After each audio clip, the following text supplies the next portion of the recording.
तो hello everyone, my name is Shahid Memon. आज हम फिर से एक नई वीडियो के साथ आए हैं। देखिए, बहुत दिन हो गए मैं वीडियो बना नहीं रहा था, बट आज से फिर से कंसिस्टेंसी लानी है। आज हम एक ऐसी प्रॉप फर्म का रिव्यू करने जाएंगे जिसके बारे में मैंने पर्सनली बहुत सुना है। ये क्रिप्टो स्पेस में भी है, ये फॉरेक्स स्पेस में भी है और ये फ्यूचर स्पेस में भी है। ठीक है, तीनों स्पेस में इसका अकाउंट है। ठीक है, और इसका नाम भी अच्छा है, मैंने सुना है, मैंने इसके सर्टिफिकेट्स भी देखे हैं।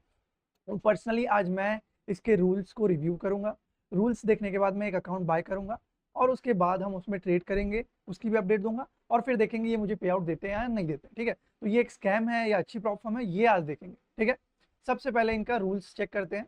ठीक है, इनकी वेबसाइट पे चलते हैं। सबसे पहले इनका बोलना है कि इन्होंने $71 मिलियन पे कर चुके हैं अभी तक 2021 से। ठीक है, लगभग 5 साल होने आ गए हैं इनको। ठीक है, नीचे चलते हैं, इनके पास कितने टाइप के अकाउंट्स है ये देखेंगे। तो देखो, जैसे मैंने आपको बोला, इसमें फॉरेक्स भी है, फ्यूचर्स भी है और क्रिप्टो भी। ठीक है, हम किससे स्टार्ट करेंगे? हम पहले क्रिप्टो से स्टार्ट करेंगे। क्यों? क्योंकि क्रिप्टो में कोई अच्छी प्रॉब्लम उतनी खास मुझे पता है नहीं। ठीक है, अभी तक मैं क्लेम फंडिंग यूज करता था, अब मैं ये ट्राई करने जा रहा हूँ। ठीक है, एक बार इसको ट्राई करते हैं एंड लेट्स सी कि ये अच्छी प्रॉब्लम है या नहीं। ठीक है, अब क्रिप्टो स्पेस में इनके पास दो मॉडल है। पहला मॉडल है E8 सिग्नेचर, दूसरा मॉडल है E8 1।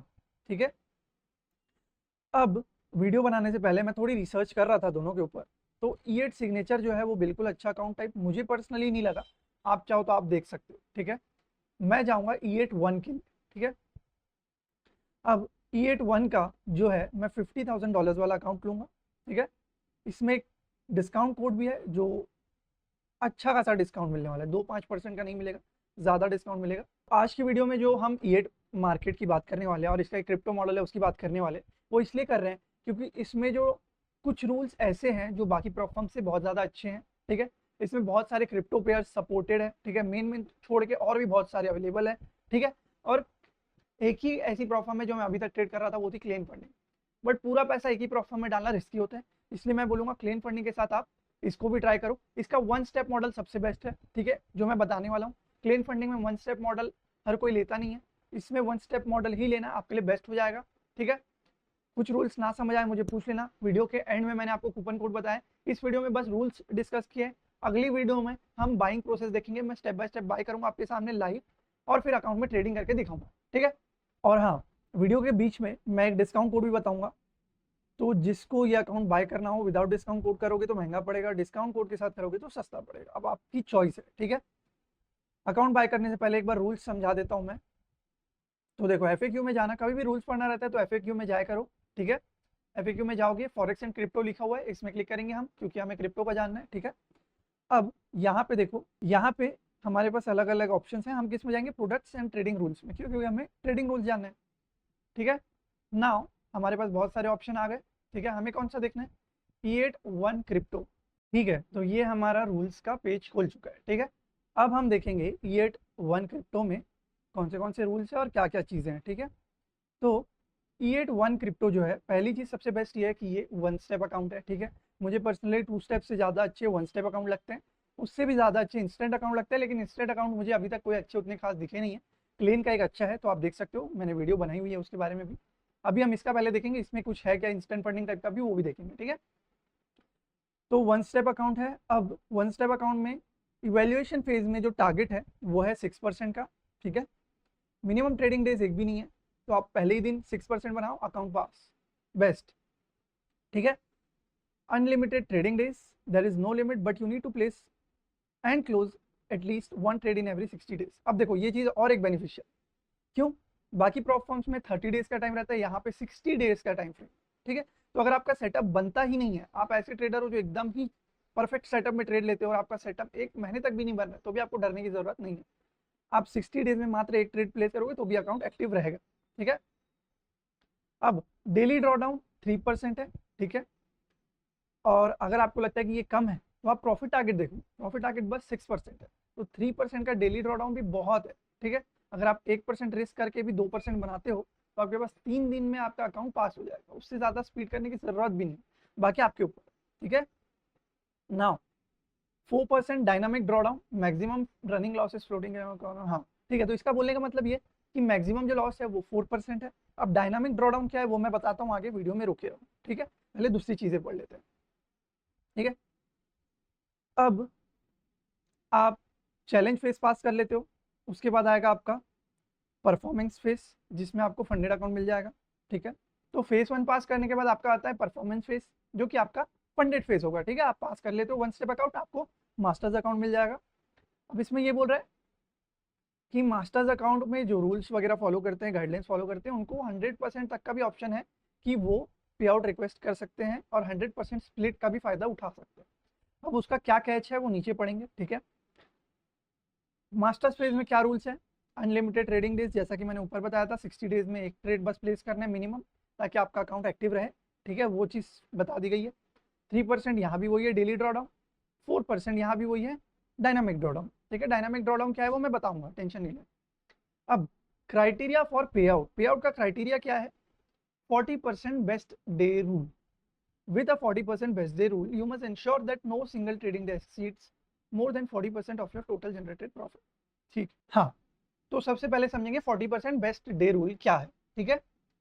40% बेस्ट डे रूल का मतलब ये है कि आपको अगर पे आउट निकालना है तो उसका एक क्राइटेरिया ये है कि आपको 40% बेस्ट डे रूल के नीचे रखना। मतलब क्या है, आपको जैसे मान के चलो कि आपको ये चीज़ ध्यान रखना, ठीक है। ये इवेल्युएशन फेस में नहीं है, ये बस मास्टर्स फेस में है। तो एक चीज़ का ध्यान रखना, मास्टर्स फेस में अपना एक टारगेट बना लेना, ठीक है। सबसे पहली चीज़ यही करना, आपको रिवॉर्ड कितना रिक्वेस्ट करना है उसका टारगेट बना, ठीक है। मैं $50,000 का अकाउंट खरीद रहा हूँ, मेरा टारगेट है कि मैं $2,000 का इसमें से रिवॉर्ड रिक्वेस्ट करूँ, ठीक है। अब पहला रिवॉर्ड मुझे $2,000 का रिक्वेस्ट करना है, तो ये क्या हो गया, मेरा टोटल प्रॉफिट टारगेट हो गया, ठीक है। अब $2,000 का मैं यहाँ पे निकालूंगा 40%, क्योंकि ये क्या बोल रहा है 40% बेस्ट डे रूल, ठीक है। $2,000 का 40% कितना होता है, $800, ठीक है। आप कैलकुलेट कर लेना, 2000 इंटू 40 डिवाइड बाई 100, ठीक है। इससे आपका निकल जाएगा 2000 का 40%। अब आपको 2000 का 40% निकाल लिया आपने, क्यों, क्योंकि यहाँ पे बोला है कि 40% से ज़्यादा प्रॉफिट नहीं कर सकते एक दिन में, ठीक है। तो कितना आ गया हमारा $800। अब हमें समझ में आ गया कि मुझे अगर $2,000 का पे आउट निकालना है तो मुझे $800 से ज़्यादा प्रॉफिट एक दिन में नहीं करना है, ठीक है। अब अगर मैं 800 के 2 दिन प्रॉफिट करता हूँ तो मेरा प्रॉफिट कितना हो जाएगा, $1,600, ठीक है। 2 दिन तक 800 बनाया मैंने। तीसरे दिन अगर मैं $400 बस बना लेता हूँ तो मेरा टारगेट जो मैंने मन में सोचा था वो मेरा कंप्लीट हो गया, $2,000। अब जब मैं रिक्वेस्ट करूंगा तो मैं रिक्वेस्ट कर पाऊंगा, ठीक है। ये थी एक रिक्वायरमेंट। अब चलेंगे दूसरी रिक्वायरमेंट। तो दूसरी रिक्वायरमेंट क्या है कि इसमें आपको कम से कम 50% of your daily drawdown request करना है, ठीक है। अब हमारा डेली ड्रॉडाउन कितना है, 3% है। मेरे ही अकाउंट साइज से एग्जांपल समझाता हूँ आपको। $50,000 का अकाउंट है, ठीक है। इसका 3% कितना हुआ, $1,500। तो आपको 50% $1,500 हो गया, ठीक है। अब हमारा डेली ड्रॉडाउन है $1,500, तो हमें क्या ध्यान रखना है कि पे आउट निकालने के लिए हमें डेली ड्रॉडाउन के 50% से ऊपर रिक्वेस्ट करना है। मतलब मेरा डेली ड्रॉडाउन $1,500 था, तो $1,500 का 50% कितना है, $750। तो मुझे $750 से थोड़ा ऊपर बनाना है ताकि मैं रिक्वेस्ट कर सकूं, ठीक है। मतलब डेली ड्रॉडाउन का जो 50% लेवल है, आधा लेवल है, उससे थोड़ा ऊपर प्रॉफिट बनाने के बाद ही मैं रिक्वेस्ट कर सकता हूँ। तो जब मैं $50,000 का अकाउंट है मेरे पास और मैं 1500 का अगर 50% निकालता हूँ तो $750, जो कि मुश्किल से 1.25% होता है, ठीक है। तो उससे तो ऊपर ही आप बनाओगे तभी रिक्वेस्ट करोगे, ऐसा तो नहीं है कि 1% बना के ही तुरंत रिक्वेस्ट कर लोगे, ठीक है। तो आप क्या करना है, आपको अपने अकाउंट साइज का 1.25% के ऊपर बनाना, ठीक है। बस इतना ध्यान रखना, या तो ये ध्यान रखो, या तो डेली ड्रॉडाउन का जो 50% लेवल है उससे $1-2 ऊपर बनाओ और रिक्वेस्ट कर सकते हो। अब हम ये समझेंगे कि ये बफर हमें कब छोड़ना है, उसके पहले हम क्या समझेंगे कि डायनामिक ड्रॉडाउन है क्या, ठीक है। तो इसको समझते हैं, ठीक है। अब देखो, इस प्रॉप फर्म का जो डायनामिक ड्रॉडाउन है ना वो सबसे अच्छा है, यहाँ तक क्लेन से भी अच्छा है। क्यों, क्योंकि क्लेन में अगर आप डायनामिक ड्रॉडाउन वाला मॉडल देखते हो तो उसमें क्या है कि आपके फ्लोटिंग प्रॉफिट्स को भी काउंट किया जाता है, ठीक है। मतलब जो ट्रेड चल रहा है, मान के चलो आपका ट्रेड चल रहा है, आपको प्रॉफिट दिखा रहा है $100 का, ठीक है। तो आपको जब $100 का प्रॉफिट दिखाएगा तो यहाँ पे जो ड्रॉडाउन है वो भी $100 ऊपर आ जाएगा। इवन इफ आप बुक नहीं करोगे तो भी, आपने अगर उस ट्रेड को $10 में भी बुक किया तो भी आपका अकाउंट $100 ऊपर गया था, उस कारण से यहाँ पे ये $100 ऑलरेडी ऊपर आ जाएगा ड्रॉडाउन। बट इसमें क्या है, इसमें मैं आपको समझाता हूँ। इसमें आप जितना प्रॉफिट क्लोज करोगे, क्लोज करने के बाद उतना ये ऊपर आएगा। अगर आपका प्रॉफिट में ट्रेड था और फिर वो क्लोज होगा नेगेटिव में या लॉस में, तो ये फिर ये ऊपर नहीं आएगा, ये वहीं रहेगा। इसको फ्लोटिंग लॉस, फ्लोटिंग प्रॉफिट से मतलब नहीं है, इसको क्लोज प्रॉफिट से मतलब। ये ट्रेडर के लिए बेनिफिशियल रहता है, ठीक है। अब समझेंगे नंबर्स के साथ। देखो, हमारा अकाउंट चालू होता है $1 लाख से, मान के चलो एग्जांपल के लिए अब यहाँ पे $1 लाख से हमारा अकाउंट चालू होता है, ठीक है। हमारे पास ड्रॉडाउन जो है वो 6% का है, मैक्सिमम ड्रॉडाउन। तो हमारा जो लॉस लेवल है वो 94,000 है। 94,000 जैसे ही टच करेगा मार्केट, मतलब हमारा स्टॉप लॉस, तो हमारा अकाउंट क्लोज हो जाएगा, ठीक है। अब हमने $2,000 का प्रॉफिट बनाया, मतलब 2% का प्रॉफिट बनाया, ठीक है। तो यहाँ पे क्या हुआ, हमारा लॉस 2% से बढ़ गया, ठीक है। मतलब जो ड्रॉडाउन लेवल 94,000 में था, वो भी 2% ऊपर आके 96,000 आ गया। क्यों? क्योंकि हमने प्रॉफिट भी 2,000 का बनाया था, ठीक है। अब हमने फिर 3,000 का लॉस कर दिया। तो जब आप लॉस करोगे तो ये नीचे नहीं जाएगा, ये वहीं रुके रहेगा। डायनामिक ड्रॉडाउन हमेशा ऐसे ही काम करता है कि आप लॉस जब करते हो तो वो नीचे नहीं जाता, लेकिन आप जब प्रॉफिट करते हो तो ऊपर आता है। और ऊपर आने के बाद वो इनिशियल बैलेंस तक जब पहुंचता है तो वो हमेशा के लिए वहां लॉक हो जाता है, वो भी समझते हैं, ठीक है। अभी हमारा जो प्रॉफिट 2,000 हुआ था, तो हमारा बैलेंस पहुंच गया था 1,02,000। उसके बाद हमने 3,000 का लॉस किया, तो हमारा बैलेंस फिर से पहुंच गया 99,000, ठीक है। अब हमने फिर से 1,000 का प्रॉफिट किया, तो हमारा बैलेंस जो है वो फिर से 1,00,000 पहुंच गया, ठीक है। जब आप लॉस से इक्विटी तक आओगे तो आपका जो ड्रॉडाउन लेवल है वो ऊपर नहीं जाएगा, इक्विटी के ऊपर जब आओगे तभी ये ऊपर जाएगा, ठीक है। अब हमने एक साथ $7,000 का प्रॉफिट बना लिया, ठीक है। तो कितना परसेंट हो गया? 7%, ठीक है। तो जैसे ही आप 4% के ऊपर बनाओगे, ठीक है, क्यों? क्योंकि हमने 2% पहले बना लिया था, तो हमारी 2% ऑलरेडी शिफ्ट हो चुकी थी, ठीक है। अब हमारी इक्विटी लॉक, ड्रॉडाउन लॉक जो था वो 96,000 में था। अब हम जैसे ही 4,000 इधर बनाएंगे तो ये भी 96,000 से 4,000 में हमारे इनिशियल बैलेंस में पहुंच जाएगा, ठीक है। तो जैसे ही इनिशियल बैलेंस में पहुंचेगा ये हमेशा के लिए लॉक हो जाएगा, ठीक है। कुल मिला के आपको इतना ध्यान रखना है, जैसे ही आप, आपका मैक्सिमम लॉस का जो अमाउंट है उतना प्रॉफिट बना लोगे, तो आपका जो ड्रॉडाउन लेवल है वो भी उतना ऊपर आएगा और ब्रेक इवन में आने के बाद लॉक हो जाएगा, ठीक है।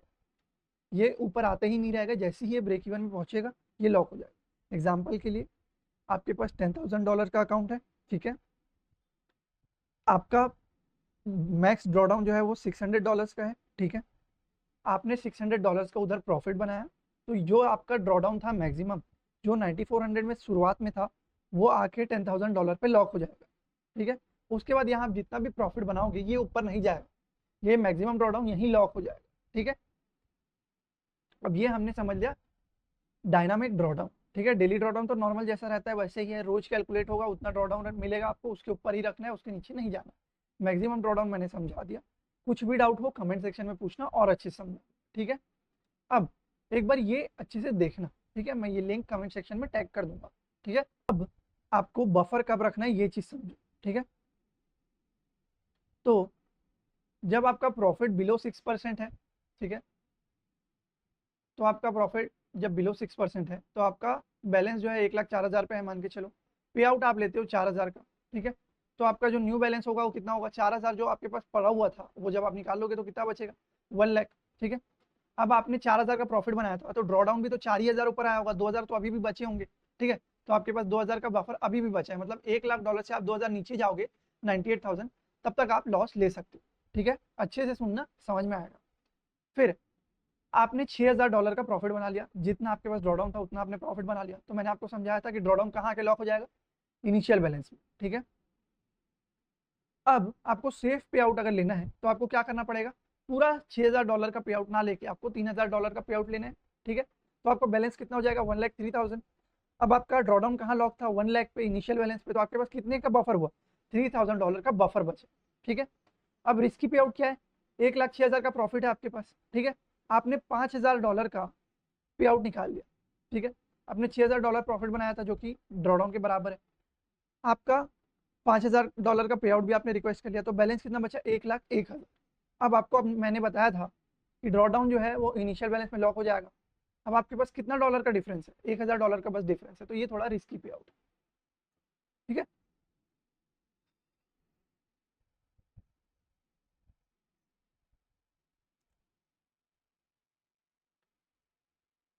अब आप अगर फुल पे आउट निकाल लेते हो तो $6000 का अगर आप पे आउट पूरा निकाल लोगे तो आपका बैलेंस कितना बचे, $1,00,000।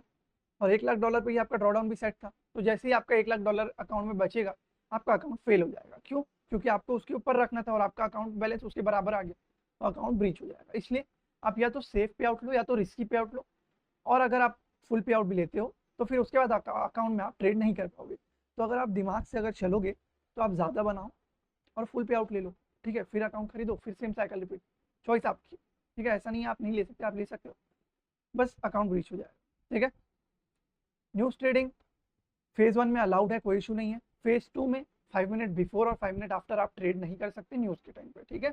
इस 5 मिनट के रूल में आप कोई भी ट्रेड ओपन नहीं कर सकते, क्लोज नहीं कर सकते, बाय स्टॉप सेल स्टॉप कुछ भी एग्जीक्यूट नहीं कर सकते। ठीक है। कंसिस्टेंसी रूल मैंने आपको बता दिया क्या था, वो भी एक्सप्लेन कर दिया था मैंने। कॉपी ट्रेडिंग अलाउड है। लेवरेज 1:5, 1:5, 1:2, अदर क्रिप्टो इंस्ट्रूमेंट, बहुत सारे इंस्ट्रूमेंट है, वो भी अलाउड है। ठीक है। कॉपी ट्रेडिंग तभी करना जब तक आपका अकाउंट खुद का हो। ठीक है। आपके पास अगर 2-3 अकाउंट है और वो सब आपके अंडर में तो करो, नहीं है तो फिर सोच समझ के करना। ठीक है।